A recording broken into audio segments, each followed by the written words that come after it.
It was the hottest weekend of summer 2023, but that didn't stop Jack and I from taking a road trip to Williamsburg, Virginia with my friend Stephanie to visit Busch Gardens for their Summer Nights event. Since the heat index was over 100, we decided we would not even show up to the park until the middle of the afternoon and spend just 3 or 4 hours hanging out prior to a concert that was taking place in the park that evening. And in this video, we are going to share that evening with you. So grab your personal cooling devices and your cooling towels, or just be ready to find some other way to beat the heat.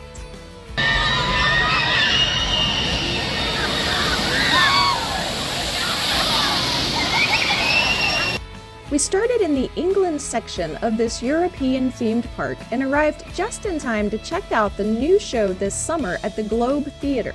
It was called American Jukebox Summer Remix.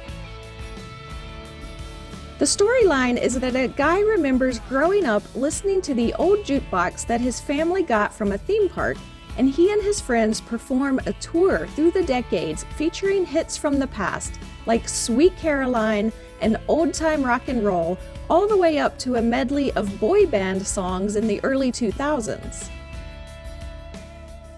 The performers had us singing along to some great classics as we enjoyed their energetic performances. This was a really good show. It was good, and the temperature was a lot cooler in the theater than it was outside. By the way, you can also see the park's award-winning Irish step dancing show, Celtic Fire, in the Ireland section of the park. We did not go see it this time, but we do end up seeing it about once a year, and it's great. And air-conditioned as well. Busch Gardens tried to provide a little shade along the walkway this summer with this canopy of kites. It was a really cool-looking effect. Although my suggestion for next year is finding a kite the size of a football field and putting that up over the walkway.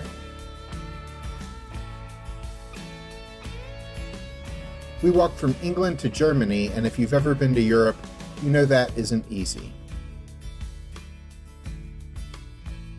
We ended up at this candy shop. Definitely a candy shop. There are candy canes on the sign, after all. And there's other signage to reassure you that this is a candy shop.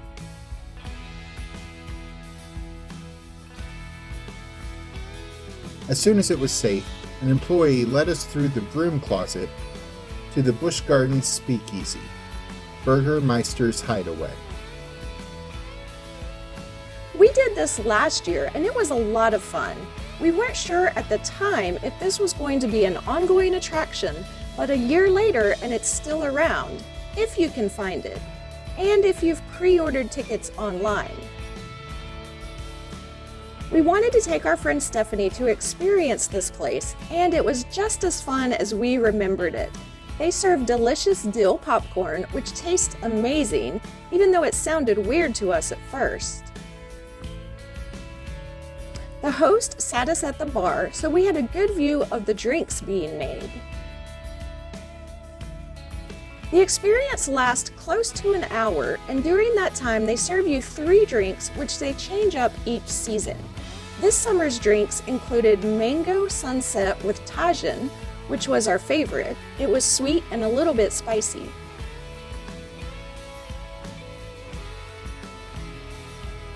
Then we tried Sun-Kissed Dragon Fruit Spiked Lemonade, which was also tasty.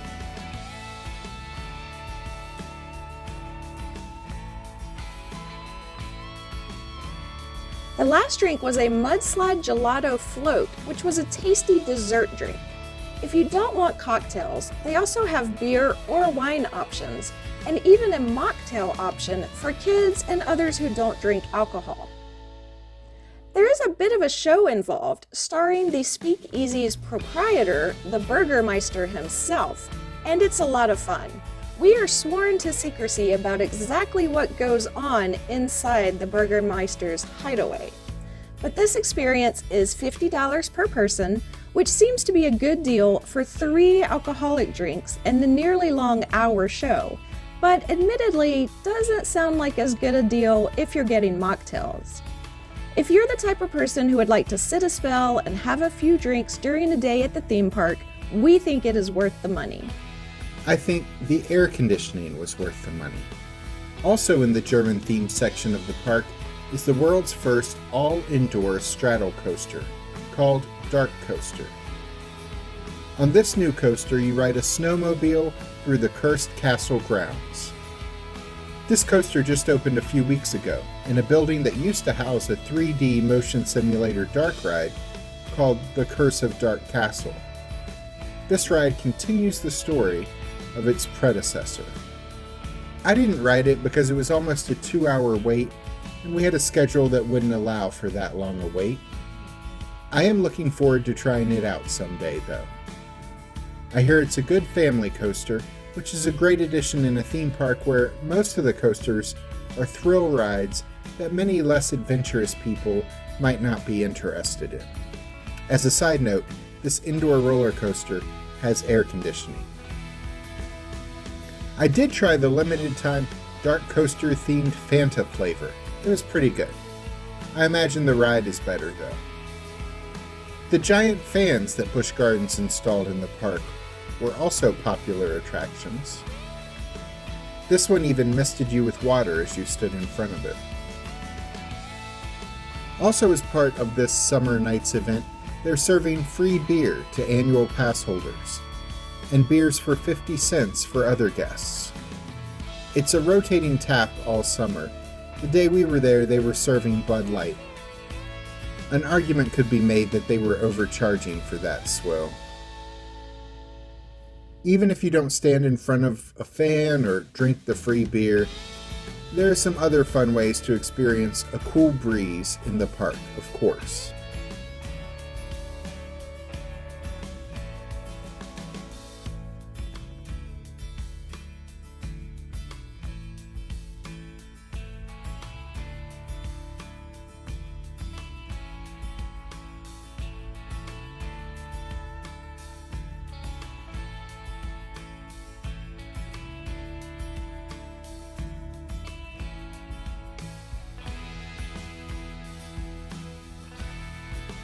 Before heading over to the concert, we stopped at Fest House for dinner. This German food hall, where is always Oktoberfest, is home to the show Oktober Zest. We saw this show last year and again at the Food and Wine Festival in the spring. We ate here in between shows this year, but this footage is from last year's show. I imagine that not a lot has changed. This is also a fun show. In the air conditioning. Yes.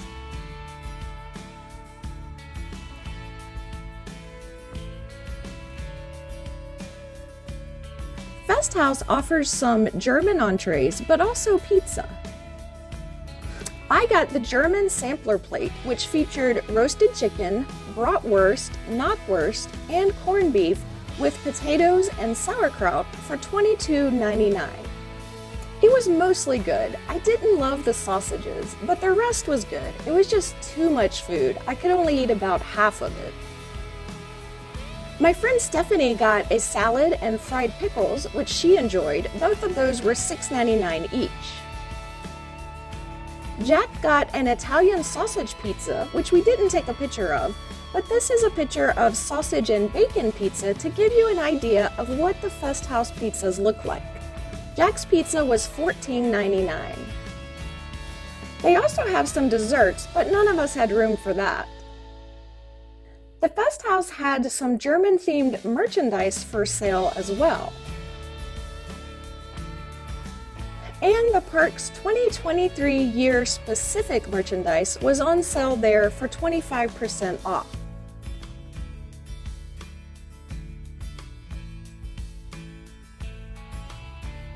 Then, as the temperature started cooling off, we head to Royal Palace Amphitheater for an outdoor concert featuring Matthew West. This was not the first time we heard Matthew West in concert. We actually heard him in concert on the castle stage at Magic Kingdom in Walt Disney World back in 2014.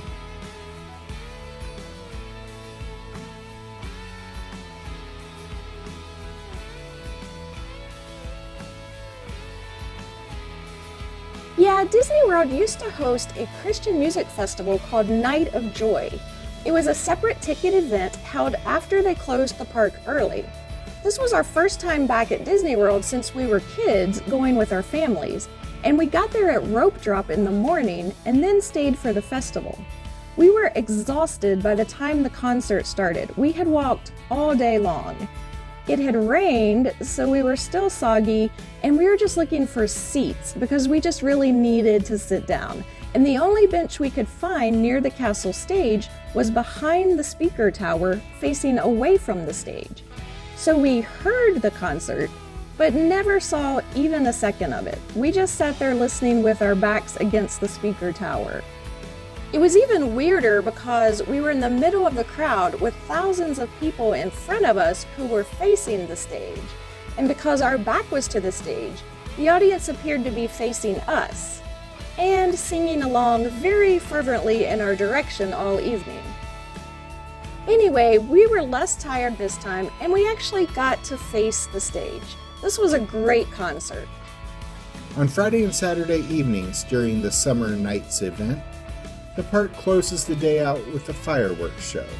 We were looking for a place to watch the fireworks when an announcement came over the park speakers saying a thunderstorm was in the area that may affect park operations. With less than 30 minutes to go until the fireworks were scheduled to begin, we decided to just head for the car instead of waiting around. Last year we were at this event and got drenched by rain, and then had to run all the way to our car because the parking tram had even been stopped due to the weather. We were not interested in chancing it again. So for the second year in a row, we did not see the Busch Gardens fireworks. But here are some royalty-free photos of fireworks for you to enjoy. Just imagine us standing there under a roller coaster, seeing these explosions in the sky. The final fireworks of the summer are this weekend, the final weekend of Busch Gardens Summer Nights, Friday, August 11th and Saturday, August the 12th, 2023. We will try for the fireworks again next summer if weather allows. Tickets to Busch Gardens this summer are $84.99 per person, though you can get a second day at this park or at its sister water park, Water Country USA, for an additional $10.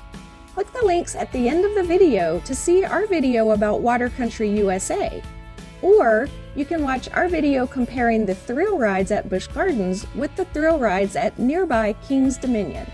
I'm Alice. And I'm Jack. Be sure to click the subscribe button and the notification bell so we can see you the next time we're traveling through.